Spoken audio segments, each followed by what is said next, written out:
This is a special presentation of the AD History Podcast.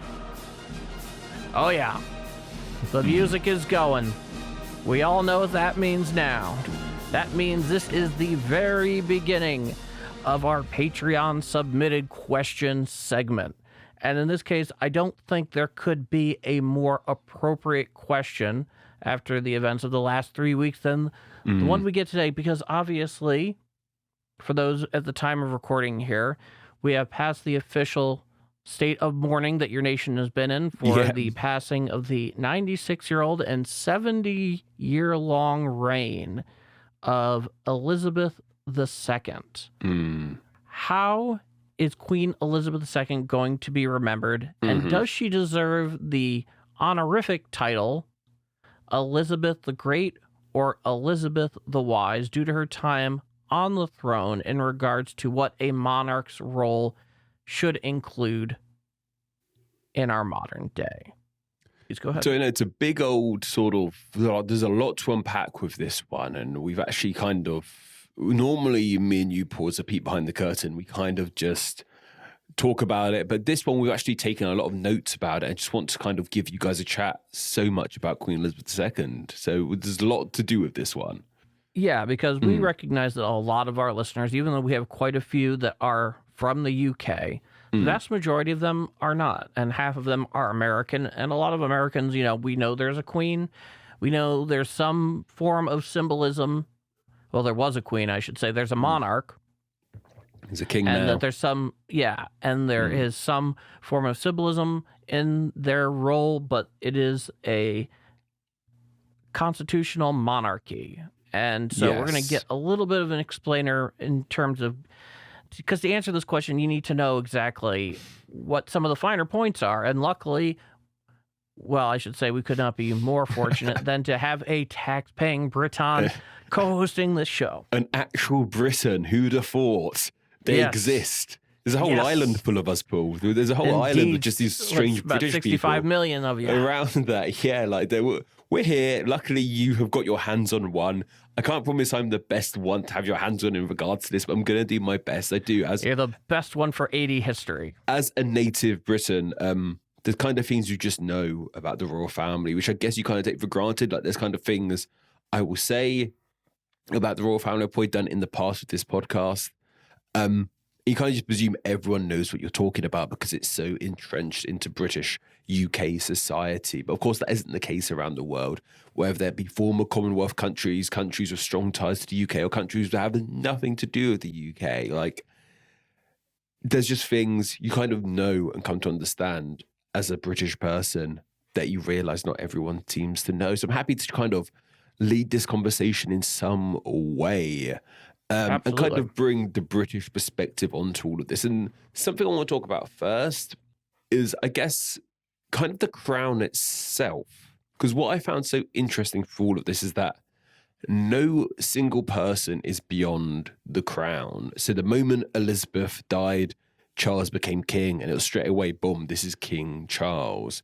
And as much as that, and in regards to the mourning period, and we did have the mourning period for Elizabeth II, but the moment that was done, boom, she's out of there. The crown continues. It continues with Charles. So I find that really fascinating how that, like, looking forward has been just as pivotal during this time in the UK as looking back on the Queen's life. It's in many ways, it's very much above temporal concerns. It really is, It's just, it shows us how this thing, even though the majority of people have, like, anyone under the age of 70 has never known anything but Elizabeth as queen, it shows you that the crown is even beyond her, this sort of pillar of UK society. It's beyond her, and it's going to move straight away, and that's just how it works. But I guess, like you said, Paul, one of the great things to talk about is what powers does a ruling monarch actually have? Well, it's kind of an all or nothing thing. In theory, they have an awful lot of power. But in reality, like, in practicality, really, it's more or less, it's kind of none. And it's all to do with royal assent. So we won't go into too much detail about how laws and legislation are passed here in the UK, but the final kind of thing a law has to go through here in the UK is something called royal assent. And that's basically where a law, once it's been hashed out by the Houses of Parliament and the House of Lords and the Houses of Commons, it goes to the monarch. Obviously, for so long, that was Queen Elizabeth II. Now it's King Charles. It goes to royal assent, and the king or queen signs off of it, gives it the thumbs up. And once that happens, it's good to go. And in theory, any king or queen can say no to something from royal assent. They can reject a law, say, no, I'm not going to sign off on that one. And they haven't done that since the early 18th century, correct? No, but I think it's like 1708, 1707 was the last time. Yeah, the early 18th century. Yeah. So it doesn't, in theory, the queen could have said no to any law. She could have not said no, she could have refused to sign any of those. She could have actually refused to have signed any of those, but she really can't, because it all comes back to, like, once again, the Glorious Revolution. This was in 1688, so the late 17th century. This is when King James II, I've been saying King Charles so much, yes, of course. James II was replaced with his daughter Mary, who was daughter of the King of the Netherlands, Wilhelm of Orange, I believe. William of Orange, yeah. William of Orange, yeah. And that, in turn, that introduced a Bill of Rights here to the UK, which gave Parliament, for the first time, more power than the monarchy. And it's kind of, obviously, we've been on a trajectory since that moment for the real power in the UK to lie with Parliament as opposed to lying with the king or queen. And of course, everyone loves democracy, and democracy is a super important thing. And despite having a king, formerly queen, the UK is fundamentally democracy, starting with this moment.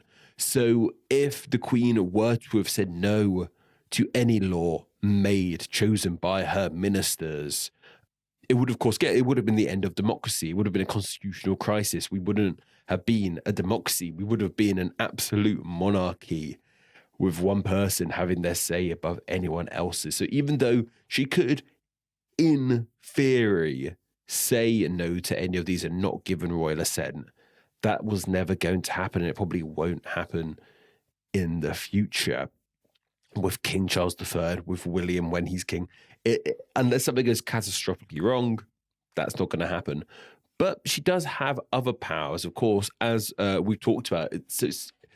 It leaves her with something of a very ceremonial role. So all prime ministers have to go meet with her to formally request a form of government in which the Queen gave approval for. As we know, Liz Truss, one of the last things the Queen did in power was give Liz Truss her approval to form a government. We all saw that famous picture of Liz Truss shaking hands with Elizabeth II.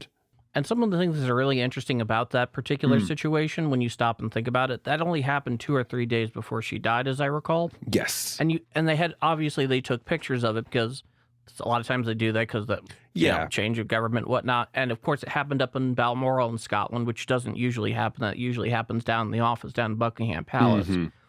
But it's amazing because she was only 2 or 3 days away from dying, and yet the whole makeup of the whole thing really made it look like all is well, and she was very dedicated to making sure she fulfilled that role, despite the fact that, you know, she was going to die very soon thereafter, and everybody involved had to have known that. Just think about the whole thing that had to be done to get her presentable and ready to do that. I think it's so fascinating. Like, they needed to get one shot. Like, they literally needed to get one perfect shot of everything looking fine.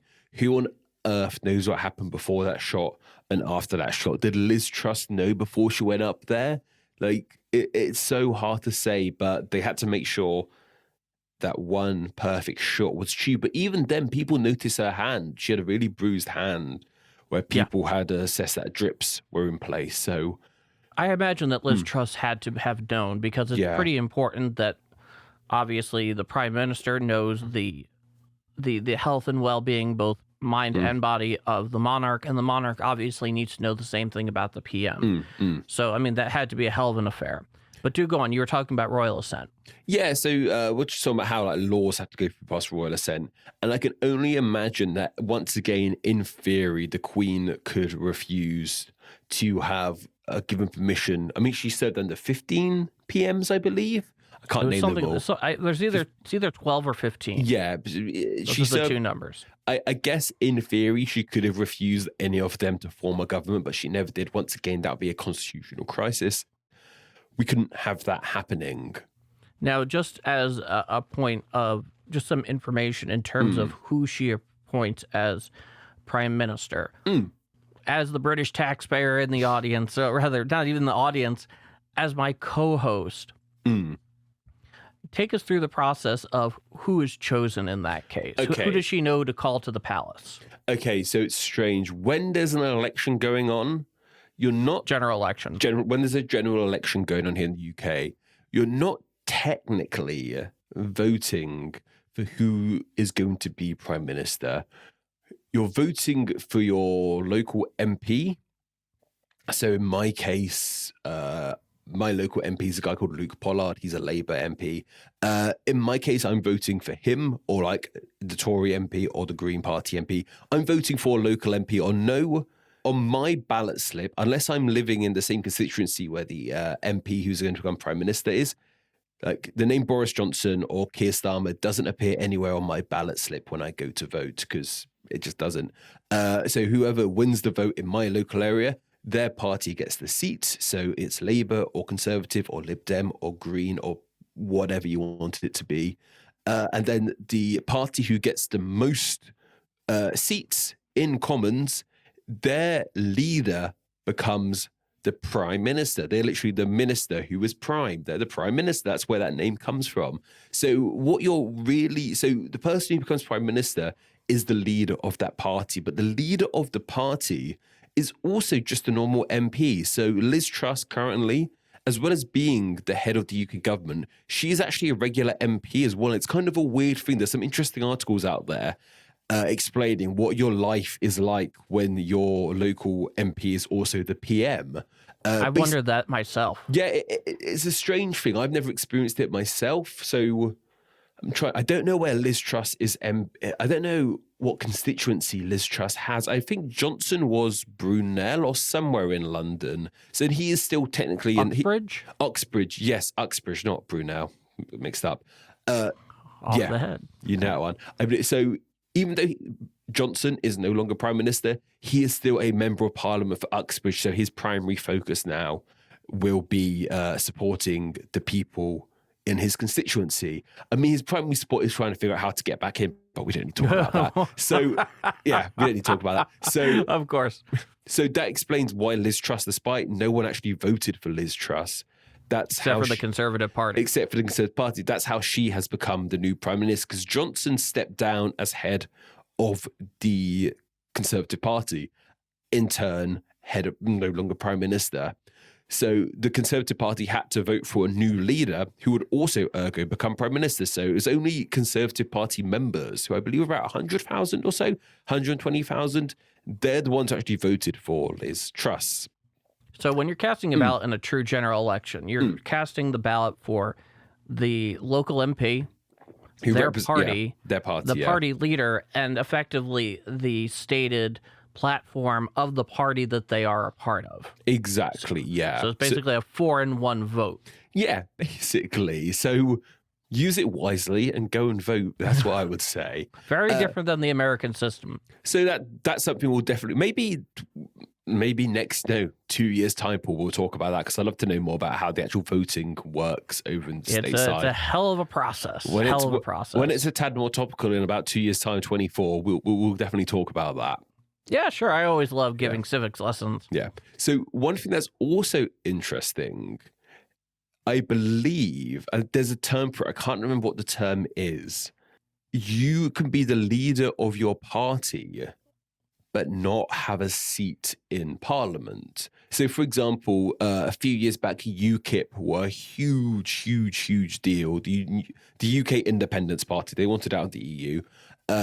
You saying That was headed by Nigel Farage? yes, headed by Nigel Farage. But he didn't have a seat. He didn't have. He was never an MP. I think he might have been an MEP, but he was never actual MP. Yeah, He was.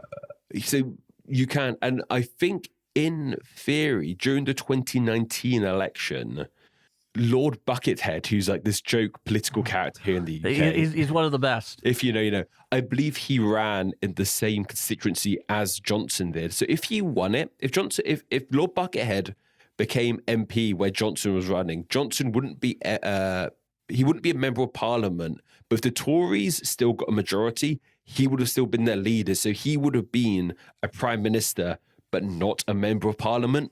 Which is, I think he was running in the same constituency as Theresa May was. This is back in like 2016, 2017, or 2017 when she called that snap election. Yeah, that was a hell of a thing to watch, having him out there, and she had to play very, very nice with him, despite the fact that he's obviously a sham candidate. Yeah, he has his own. I mean, he's a celebrity unto himself. Not a sham at all, Paul. How dare you? Well, you get the idea. He was not trying to truly get elected. Though if he had, God help us, that would have been something. If one of those kind of candidates, because the UK has this political culture that is. It's serious. It's a blood sport. But here in the United States, obviously, we don't have that same kind of not at all. approach where there can be some almost institutionalized, approved silliness in the process. In the same way, is also kind of self-deprecating. It's a very silly country here, Paul, and like, even the fact that your party, your country is so two-party. For the longest time, it felt the UK was. In my lifetime, it feels like that's changed a lot here in the UK. When I was younger, it was mainly Labour and Conservative, but the Lib Dems have really ebbed and flowed. They had their 2010 backstabbing with Nick Clegg joining the coalition, but they're on the rise again now, Lib Dems, which is really fascinating.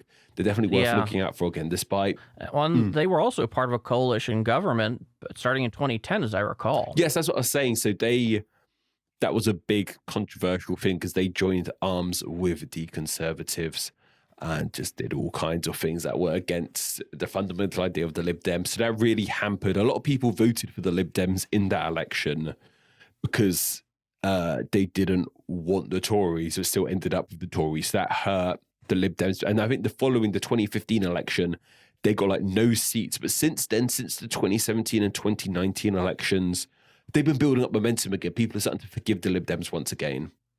But going back to the ruling monarch. Yes, of course, yeah. Going back to old Liz. She also has she had, and now King Charles, of course, has it now. He also has the 3 powers that are formally granted to him. Yeah, so there is still some degree of power. A lot of this has to do with the weekly meetings the monarch has with the prime minister. So this is a long-standing tradition. As prime minister, you get a weekly meeting with, obviously, the queen then, the king now. It's the importance of it has ebbed and flowed. Paul, you were telling me that Queen Victoria, you did your own little research here, Queen Victoria didn't care too much for these meetings. Well, from what I understand is that she really made sure that it was kind of an in and out process. So it was one of those things where if I understand correctly, it'd be about 20 minutes long, and it wasn't, and they basically, what she was using kind of almost, this is going to sound terrible, but kind of almost like a lapdog thing. Not that they were in any way truly beholden to her, but basically when you got called in, you knew what you had to say, get it off quickly, no tea, no... sitting around on the couch and chatting. It was very much business, as I understand it. Yeah, so that's really interesting to hear. So the actual ongoings of these meetings are very private, so we don't actually know. One of the things I remember about them recently is I think the week before the UK had its first lockdown, Johnson was still insistent on going to these meetings face to face. Yeah, and most it didn't have. There was obviously they used Zoom during the, but usually they're supposed to be face to face. But in the modern world where you can have the head of government, the PM, somewhere on the other side of the planet, I have to imagine that's taken into consideration. Yeah. I can't be sure of that, but I think that is the case. And I think Dominic Cummings was like, no, you cannot do that face to face. Like, there's this thing going around. He was like, no, I'm going to do it. So that's quite fascinating as well. Like, they're a historic thing. But when it comes to these meetings, the monarch kind of has sort of three soft powers. So like they can't outright Not to be say confused things. with the concept of soft power. No. So they can kind of influence things. So these three things the monarch can do is to caution, encourage, and warn. So That's interesting. it is, isn't it? So if the prime minister comes in and says, "Hey, I'm thinking of, I don't know, nationalizing the railway system," for whatever, just a random thing. If the current monarch is in favor of that, they could encourage it. Oh, that's a great idea. They could caution it, saying, have you thought this all through? Or they could even warn against it. They can't say, no, don't do that. They could warn, like, oh, it might not be the best idea. So it's a real influence. It definitely is, because you look at caution, encourage, and warn. There's so many ways you could potentially interpret that. Totally.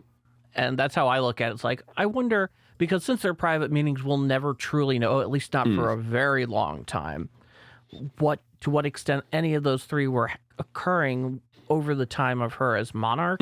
I'd be very curious to see how she exercised those. These are words that don't really imply you have to obey them. If someone were to caution you, Paul, about something, has there ever been a time you've been cautioned about something and not listened to their caution? Oh, of course. Yeah, exactly. That's what's I'm great. sure that's same with you and anybody. Really, it's just Yeah. it was like, you might not want to do that is very different than you will not do that. So even though these things are in place, the prime minister doesn't have to actually pay any attention to them at all. Like, you can caution someone all you want, or you can encourage someone, or you can warn someone, but you don't actually have to listen to it. These aren't King Charles or formerly Queen Elizabeth going, no, you can't do that. I wouldn't advise you from doing that. So it's interesting. It's something of a reversal of that sort of historical idea we have of a monarchy. Like we see in things like Game of Thrones, where they have the Privy Council and they're advising the king, but it's ultimately the king who gets the final decision. A royal autocracy. It is it's kind of the flip side of that, where it's the king, formerly queen, trying to advise, and it fundamentally comes down to the PM if they choose to do it or not. Yeah, it sounds kind of like the way this is at least supposed to work out by design is that the monarch kind of acts as like a safety bumper. Like, okay, like you don't want to get too far off the rails here. Obviously you're going to do what you're going to do, but I'd be very careful because of X, Y, and Z. And I have to imagine that in order to serve that well, any one of those three, you have to be somewhat in touch with the nation. Totally. And that's a whole debate unto itself, how in touch with the nation the royal family are. That's a very big question to understand how much they truly understand the working class people of this country. And that's actually where the first question I'm going to ask you about Elizabeth is, because you're on the ground and she's, other than very recently, she's all you've known. To what extent do you personally and just in general feel that she's had a good pulse on the mood and feeling of the nation? I think it's a super hard question to ask that, because despite how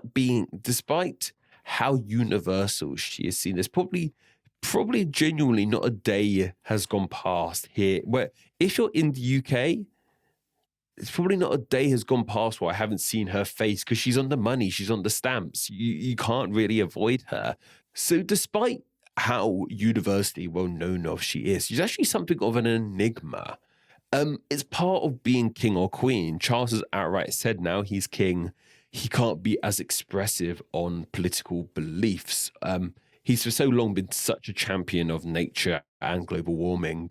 Now he's, like I said, because I'm king now, I can't really talk about that. But while that might sound like she hasn't really had her finger on the pulse, it's kind of allowed people because she's never really expressed a political opinion during her entire reign as queen. It's kind of allowed people to paint her in any picture they want. Everyone has kind of seen Queen Elizabeth II in a way that suits them best. You mentioned off camera, Paul. It's one of the greatest parasocial relationships in history. Yeah, because you can see her and paint her in whatever brush as broadly as you want. So she can, and I think that's actually really fascinating. That she was able to achieve that, because you think she came into power when she was basically in her early to mid 20s, and there are plenty of people at that age that have very, very strongly held political opinions. And her son now is coming in at the age of 73, who has very well documented opinions. He's written an entire book, Harmony, back in 2010, and that was never the case for her because she came in so young. And I've always been curious to know what her actual thoughts were, but we'll probably never know, or at least not know it for a very long time. This kind of brings us to the next question, which is, we know that when it comes to the monarch of the UK, they are a symbol of the nation. And something I heard recently that is truly spot on, that when it comes to soft power, like formal soft power, not just culture that comes out of Britain, but in some cases that can be from this, that Britain has two of the greatest forms of soft power in the world.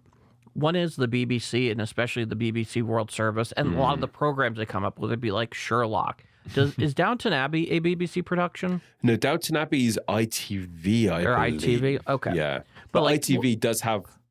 It is not a fully independent company, I believe. I think there is some...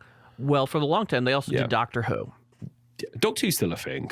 I would say so. Yeah. So that's one thing that Britain has. And the other, of course, is the crown, because you may not understand how the politics and governance in Westminster occurs, but even if you are not that politically active or interested, you could still point out, okay, that's the Queen or that's the King. And there are still other ruling houses on the European continent, but they're very, I would say, if I were to call it anything, kind of a watered down version of so much of the pomp and circumstance that comes with the House of Windsor and the ruling British monarch. I think I did a video a while back for Queen Elizabeth's Diamond Jubilee, and I said in that video, if you just say the Queen, people will know that you were talking about Elizabeth II. Absolutely. There are tons of other queens. I think the longest running queen in the world now is Denmark's Margaret or Matilda. That may be true. That may be true. Yeah. So now I guess she's de facto the queen. But for the longest time, you could have just said the Queen and everyone. I'm sure probably even people in countries with queens like Spain or Denmark or the Netherlands, if you just say the Queen, they probably knew you were talking about Elizabeth. She had that much influence. She was the de facto queen. So much gravitas. Yeah, and it's something a lot of other European countries have let go of for various reasons due to revolution, like also with France. It's just something they have decided to not as part of their cultural identity, I suppose. But the UK, it's so synonymous with royalty. It just, some could argue that by this point they've come sort of a part of tourism, like they become a brand. I think I read somewhere that like absolutely they are a brand. The royal family brand is one of the most prestigious brands in the UK, and it was another interesting and article. The world, and the world. As an article I was reading, this is quite an off tangent. An article reading like, was Elizabeth II bigger than the royal family? And the only thing I can kind of compare it to is something like Marvel, when they've just reached this stage where like they've gotten rid of Robert Downey Jr. as Iron Man, they've gotten rid of Steve Rogers as Chris Evans as Captain America, and they're kind of interested, hey, these new superheroes, and it's kind of like, will people still be interested in this product? Doctor Who's the best example. Will people still care for this big product without the same face behind it? And that's kind of a question people are arguing about the royal family, is, are they going to drive in that level of tourism without Elizabeth? Now, my next question to you It's a random is, 'cause subject, but interesting. So carry on. we're talking about how in touch she was with the nation. During your Yes, of time course. alive, through her role and conscious decisions that she made in terms of things that she decided to do publicly, what do you remember as being some of the most positive things that she did during your lifetime that you thought, hey, this is the monarchy working the way the modern conception of it wants it to work, where she's doing something positive? One of the great things she did, Paul, was during the opening ceremonies of the 2012 London Olympics. I'm sure you know all about this, Paul. She flew in with James Bond. She literally parachuted in a skydive with definitely Daniel her, of course. Craig. Yeah. It's just silly things like that. Even recently, during her Silver Jubilee, she did the little sketch with Patton Silver. During her Platinum Jubilee, she did the little sketch with Paddington Bear. Yeah, that was actually pretty adorable. Yeah, she was just very good. Like I said, I don't know if it was her doing those sort of things, if that was her own choice, or people telling her, hey, it'd be great if you did this. I don't know. But she was constantly in the public eye, always happy to do something like that. And that just really resonates with you. Being sort of silly, it's that kind of whole British self-deprecation sort of thing. No one's above being silly here in the UK. And the Queen reminded us all through doing bits like that. So when I remember great things she did, stuff like that comes to mind. Even the fact, I believe one time, maybe in the early 2010s, I want to say 2012, 2013 or so, someone on a whim invited her to their wedding. And she turned up. That's incredible. Yeah. That's so cool. I wonder who it was. She was very good at making like back page news, for lack of a better term. Like just sort of silly, very good at doing sort of just silly little harmless things, just being there in the background.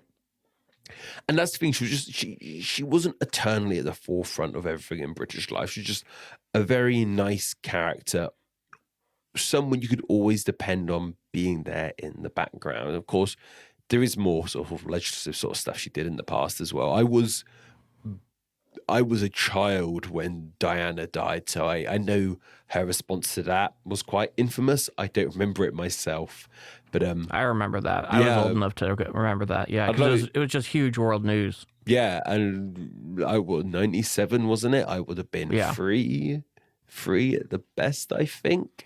So yeah, I don't particularly remember that, but it kind of shows like just she was always just a presence in things. And when I think of great things she's done, that's the kind of thing that comes to mind for me. What can I say? Well, I think those are the important things. I mean, you look at, say, the example of the death of Princess Diana, which was obviously a horrific accident in terms of a way to go. And I believe Tony Blair was doing an interview recently that I saw him.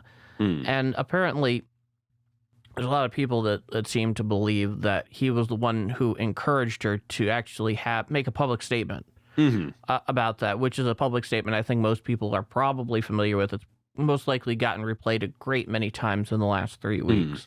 And when he was asked about it, saying, were you actually the one who encouraged her? And he said, yes and no.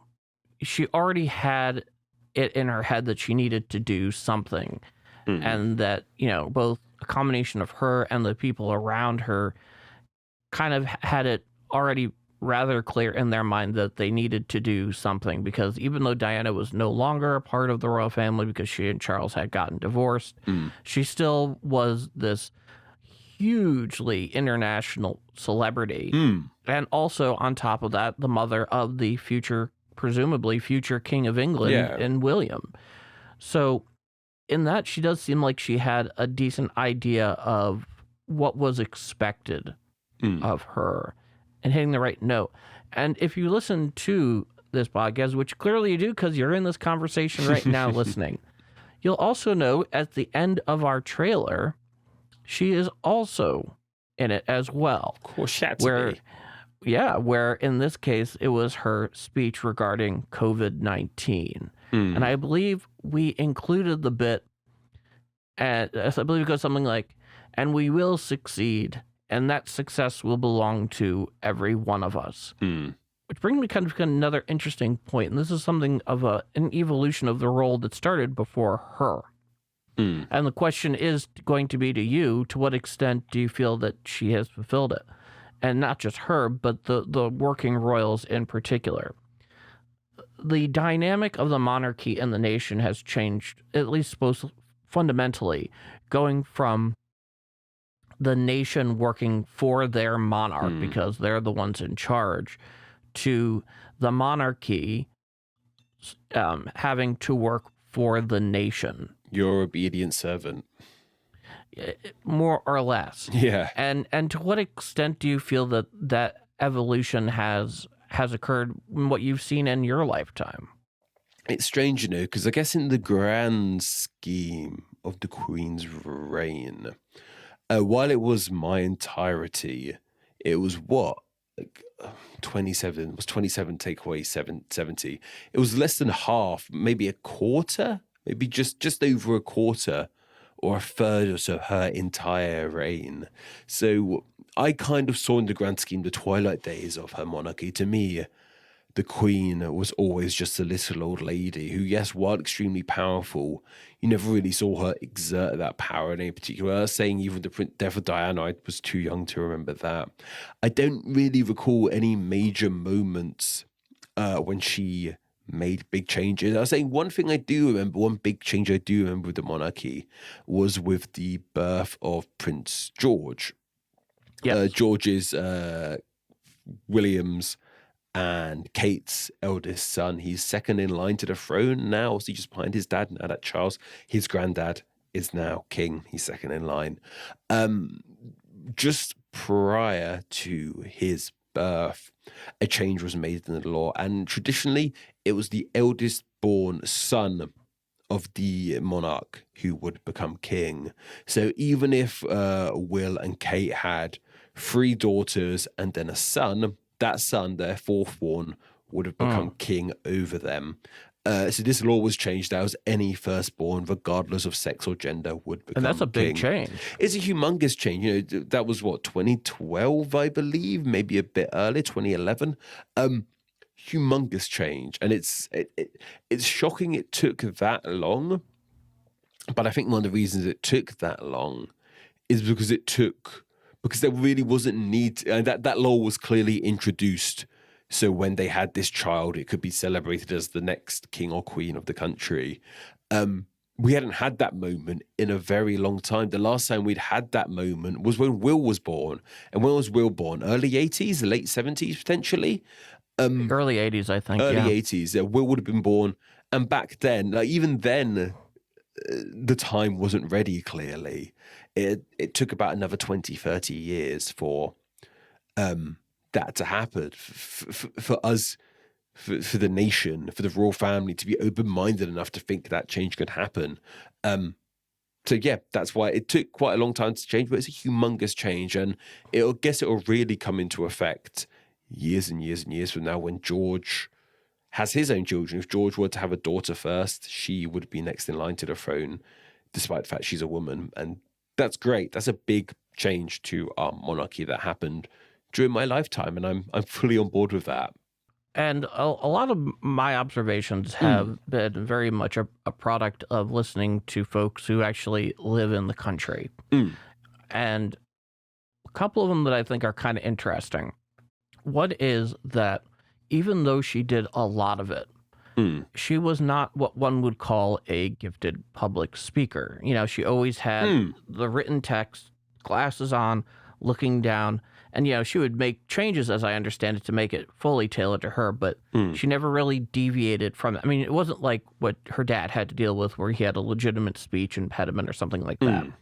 But she always was very on text. You know, there wasn't any big deviation from that. In addition to that, she wasn't somebody who, you know, had an advanced degree from Oxford or Cambridge. And both of these things are interesting for a couple of reasons. And I can't even begin to take credit for this because I was not the one who came up with it, but they rang to me as very interesting. And it actually comes from a video that was recently released by a an education or edutainment, as it were, creator on YouTube that you may be familiar with. He's been doing it for a long time now. His name is Lindy Beige. Name rings a bell. Lindy Beige does a lot of stuff, especially with military history, and most of it, not all of it, but a lot of it is just him in front of a camera for about an hour talking, and he's just very, very engaging. And he made two interesting points. He said, with the public speaking, in many ways, the fact that she wasn't like a truly gifted on the stump speaker, the fact that she wasn't meant that she would stay on text, and it would help her stay away from gaffes. Because if you're a good public speaker and you crack a good joke, there's always going to be that part of you that says, oh, well, if I got that joke, maybe I can insert this one. And that's when you can start running into trouble. And of course, she didn't do that. The other thing is in terms of education, there was an interesting observation that he made, which is that the public in general is a little skeptical of intellectuals, and that she was somebody that always seemed to emanate this very good, practical common sense that most anybody could get on board with, which is to say, that, she is not some big intellectual figure, but she's somebody that if you sat down, you had a conversation with her in your own kitchen, you would find that, okay, this is somebody that I can trust because I know that they have good practical sense. And I'm curious what your thoughts are on those points. I think they're very valid things to have, and I do agree with them to an extent. In her passing, there's been so many stories from ordinary people. Obviously, she met with plenty of just normal members of the public. That's an interesting point I want to talk about in a bit. Yeah, and she was like, the amount of them who have come out and said, like, no matter who you were, if you talked to her, it kind of like felt like she was talking to you directly. She clearly had amazing, well, not great into like writing or speech skills. She clearly had amazing people skills. Yes. Like she knew how to engage people from all the evidence we have out there of how she talked with other people when meeting them. Because I think I read a stat there. She's probably the person who's met the most people. Like she's probably met more people than anyone else on our planet. I'm not saying walking across the street, literally meet, hello, this is them, this is them. She probably would have met an astronomical amount of people. So she needed it. She needed to have this great kind of floating around. Oh, hi there, nice to meet you. Yeah, from what I can gather, she had incredible people skills. And being warm and kind and being able to generally talk to someone and listen to someone is such a talent.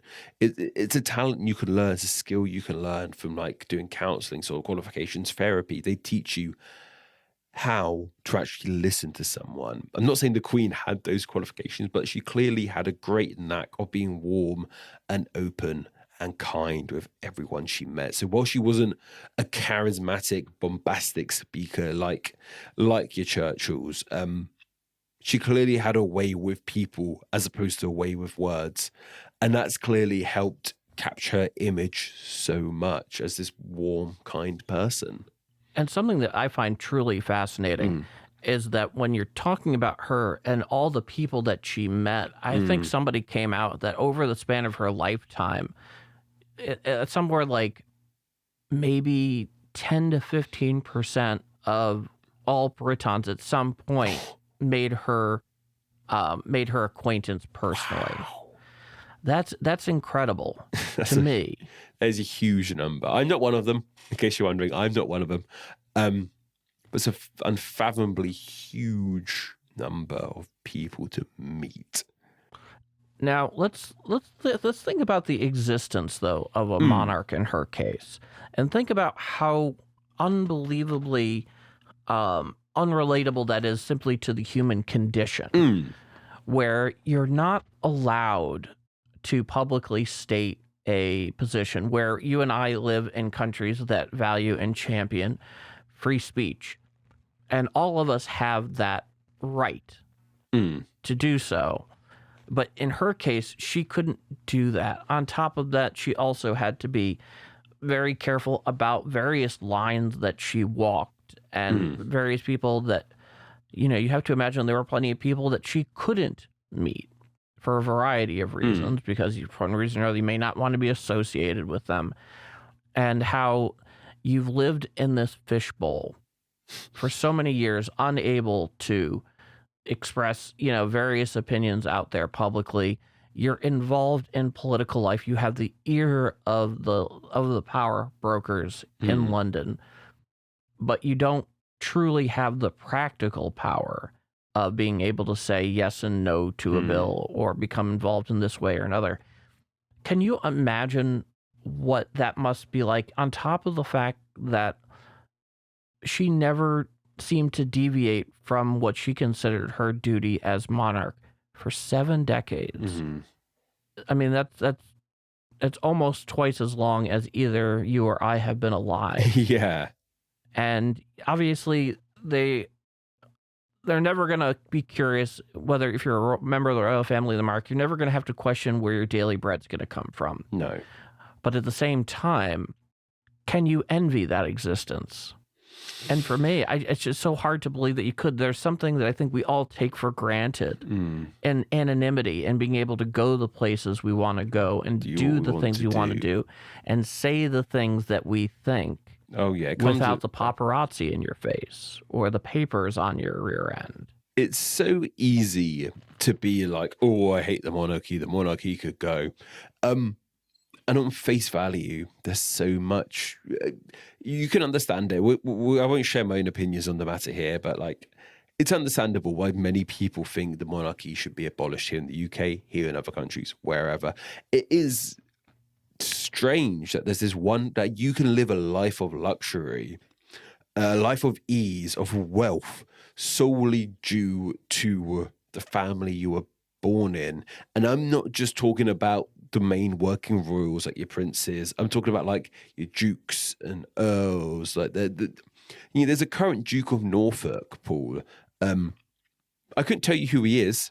I couldn't tell you his name. I couldn't tell you what he looked like. And I'm sure most British people couldn't do that. He gets to live a life of extreme luxury and wealth, and also have the anonymity of a normal British person. And gives nothing back to the nation. And gives nothing back to the nation, exactly. So their existence is very different to those main working royals who, Queen Elizabeth has had pretty much her entire life on camera until I think she turned 26. She was 26, 27 when she became queen. Something like that. Up and beyond that moment, she wasn't allowed to publicly share any of her political beliefs, only her private beliefs. She wasn't a private person. It takes a lot to give up your privacy. So, oh goodness, yes. Yeah, there is a massive send-off if you do want to live that life. And it's not anything I've envious of. I'd rather be who I am now than King of England. I don't want that. And something else I find interesting about this is the whole tax situation with the royal family. Yeah, the financial side of things is very interesting. It's really fascinating. I kind of did a little bit of a dive into it before we started recording, because it's so... The common narrative is that we pay taxes and the royal family don't, and we pay for their luxurious lifestyle. Kind of true, kind of not true. So how the royal family get their earnings is through something called a sovereign grant. Each year, the royal family as a whole are given a grant, and that grant is paid for them by the government. And that grant is consists of 25% of all the profits made from the Crown Estate revenue. The Crown Estate is basically all the land owned by the Crown and the money it generates. So say in 1 year it makes £100 million. It makes a lot more than that. But say in 1 year it makes £100 million. That entire £100 million gets given to the government, to the Treasury. And then the government in turn gives 25% of that. So in this example, £25 million back to the royal family. That's their sovereign grant. That's what they're allowed to have. Obviously, the Queen has her own private wealth as well. We don't need to talk about that. That's a whole nother subject. So no, the royals don't pay tax in that traditional sense. But that's because they get all the money. The government give them all their money and then give them a small percentage of it back. So they kind of do and don't pay tax. And even beyond that, royals pay tax in like many other ways. So like one of the big differences between our countries, Paul, is you guys don't have tax on prices when you go to buy something. That's there's no federal state state by state. Yeah, it's all state by state. So like here where I am, there's definitely sales tax. Okay. But there's no, as far as I know, there's no federal sales tax. Okay.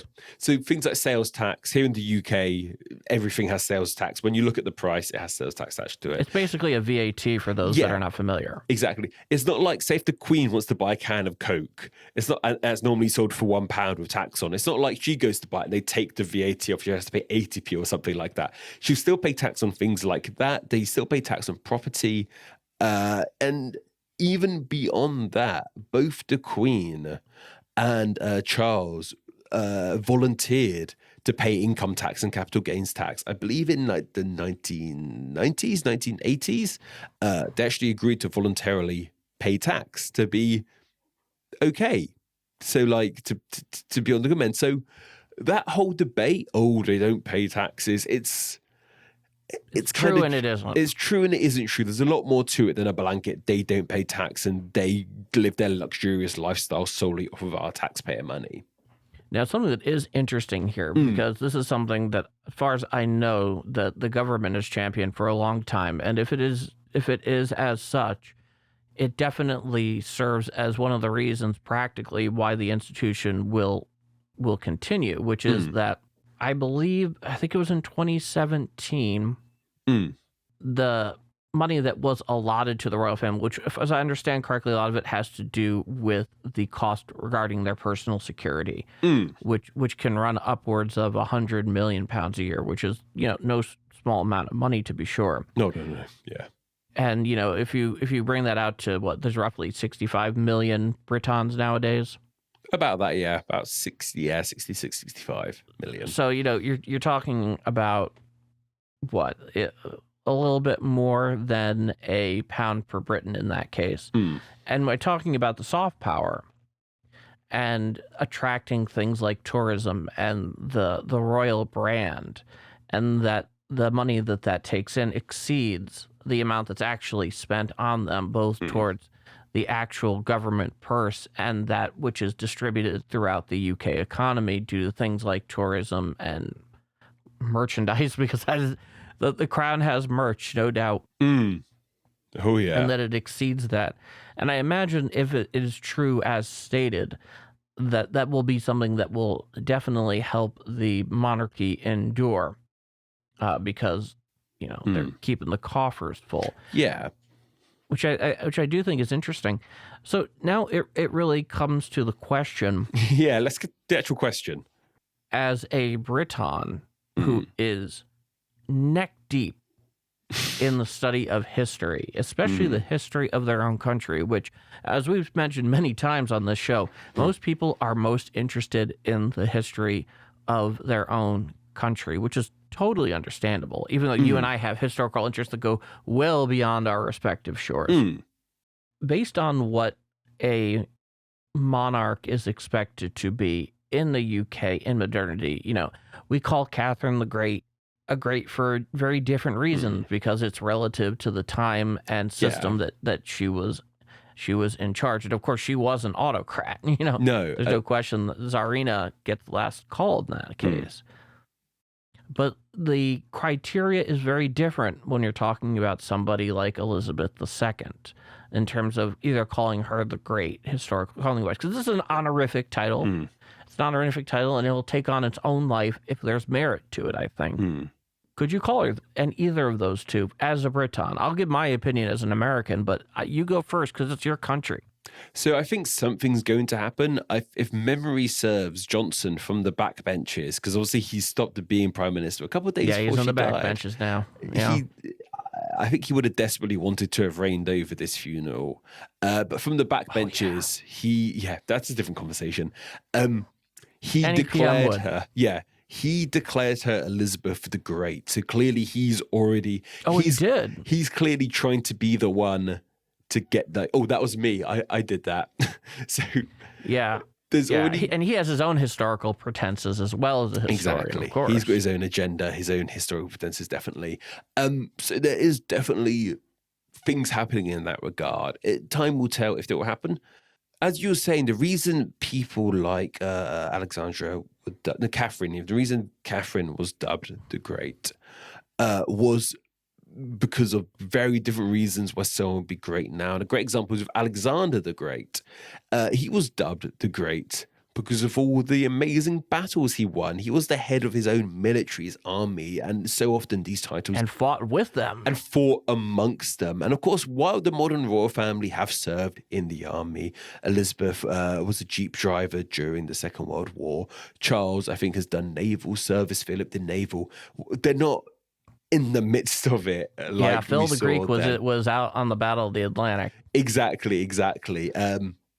That's why a lot of these ancient historical figures have these titles. But it's hard to know if Elizabeth was great because for so long it's all that we've known. She is going to be the measuring stick. She is the only 21st century queen the UK has had.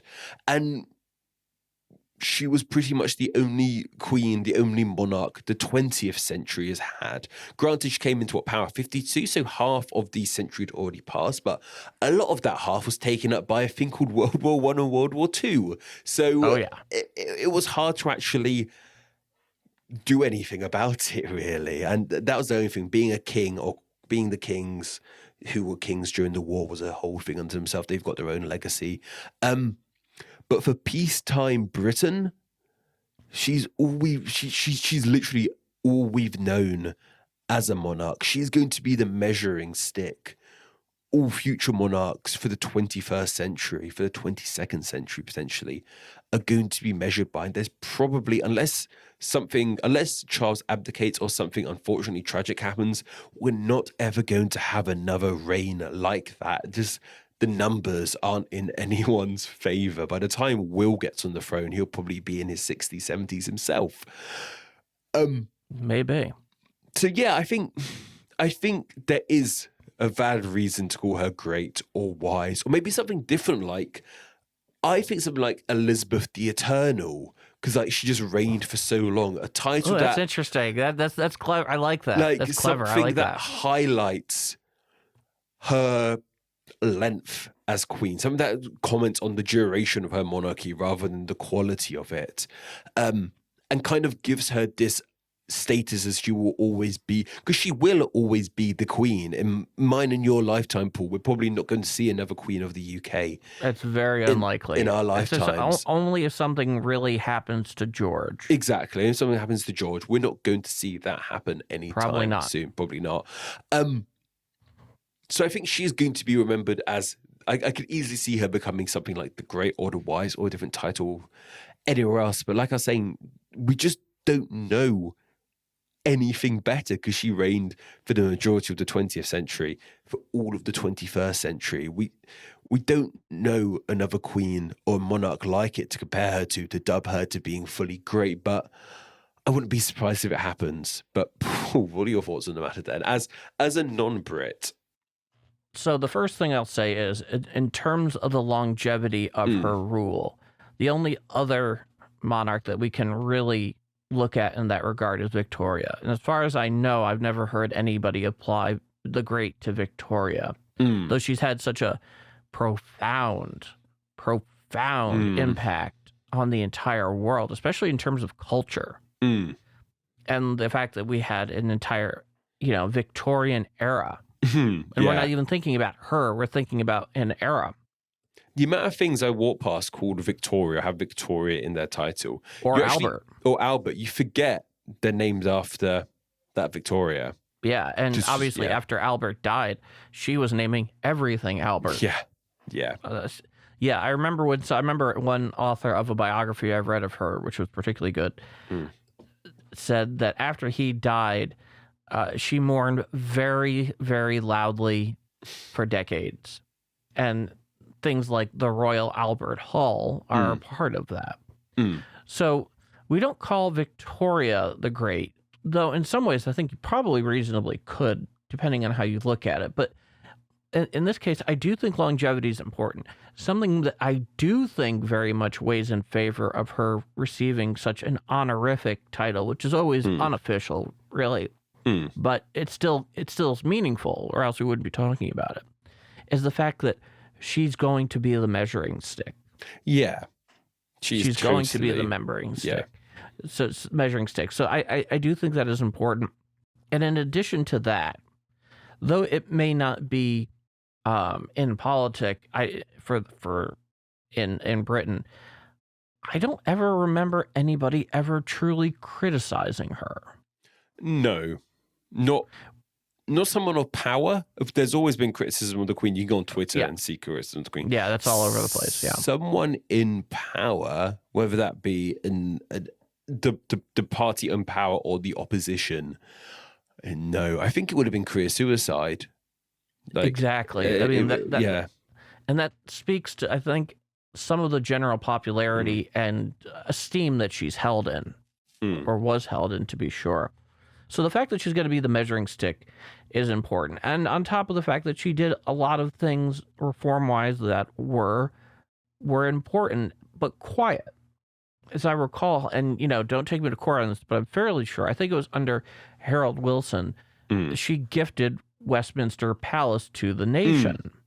That's a big deal, because those who may not be familiar with this, things like Buckingham Palace, Balmoral, Westminster, whatever the case may be, those actually belong to the Windsors.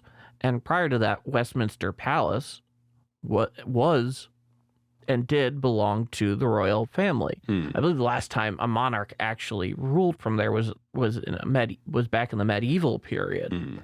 But the idea was that, hey, constitutionally, even though I know the British don't have a formal constitution like the United States has, it's a series of precedents, as it were, and conventions that have kind of built up over time that guide how the government and how power is exercised in your country. Basically, the idea was that, in theory, certainly from a constitutional basis, the whole idea that she would ultimately could be in a position where she doesn't like something that Parliament is doing, but she owns the building, so she could throw them out, was not something that could stand. No. And she tended to do these things more quietly. And I think that is very interesting, and I think it speaks to her judgment. I think if there's anything that you can say about her is that she had very good judgment. And to that end, while the concept of Elizabeth the Great could very well be fitting, I think maybe, just maybe, depending on how things go from here, and it's not going to be for you or I to judge because we'll have no ability to do it. This is something that will take on a life of its own over a long period of time, and will be for students of history that are our successors. That perhaps the most fitting of all of those possibilities is Elizabeth the Wise, because she did seem like she had a good pulse on the nation. She did seem like she had a genuine modesty and had an understanding that if this institution is to endure and benefit the British public primarily, it would need to change. And from what I understand, it obviously has changed. It's changed a lot just in the last century, even before she came about. So if I were to call her anything, and we will see in the long term, because wisdom usually bears out its fruit in the long term, if I were to be the final arbiter of this, I would probably consider calling her Elizabeth the Wise, because it speaks much more to what was special about her, is that she had a certain practical wisdom that was undeniably beneficial, and that she walks away from all of this and people say, hey, as monarchs go, you're a pretty darn good one. And I think wise fits the bill better. Like we're saying, great so often has like military or physical power behind it, like military might, and that wasn't the empire, that wasn't the kingdom she reigned. She was a wise. I think just from that sort of perspective, wise is a lot more sensible. And clearly, we will see how well that wisdom bears out in terms of how well Charles was prepared for the role as well. I mean, obviously, there has been some very well-noted scandals regarding certain other children that I don't think we need to mention, which I don't think is a particularly wonderful mark on the record. But even so, nobody blames her. No. Well, in any case, Patrick, I think this was a good conversation. It was a great conversation. Especially for those of us that are not Bretons. Yes. Thank you very much for letting me sort of chat about this. I've been doing Well, thank you for chatting about this. I've done so much royal family stuff recently, especially everyone name expert. I did like a whole week of royal content. I'm looking forward to not looking at the royal family any longer, though. Give a little break from talking about them, I think, for a moment. Yeah, it does seem like they have rightly, obviously, dominated a lot of attention, but in many ways, they're doing their job if they are not attracting much attention, and they are attracting the right attention. But we'd like to thank our patron for submitting this very timely question, and us here, you there, and we'll be back right after a word from one, Anna Domini. Be sure to follow and subscribe for upcoming AD History podcast episodes, available wherever podcasts are found.